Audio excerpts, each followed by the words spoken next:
જય વિહળાનાથ, જય દ્વારકાધીશ. કપામાં આટો મારું છું કેમ છે એમ છે તો આમ તો સારો. ઝીંડવા પાકા થઈ ગયા છે મસ્ત મજાના.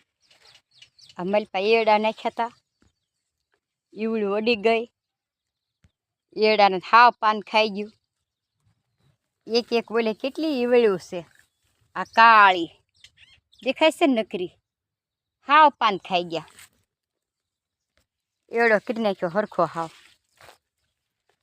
તુરને તો હજી નથી વાંધો બહુ, પણ એડામાં ઈવડ્યું આવી ગઈ મોટી હે જબર, અડધી વેચની હોય એવી. હાવ વરસાદ થયો એમાં ભણભણે નકરી છે હાવ. અને ઈવડ્યું છે, દવા છાંટવી જોશે.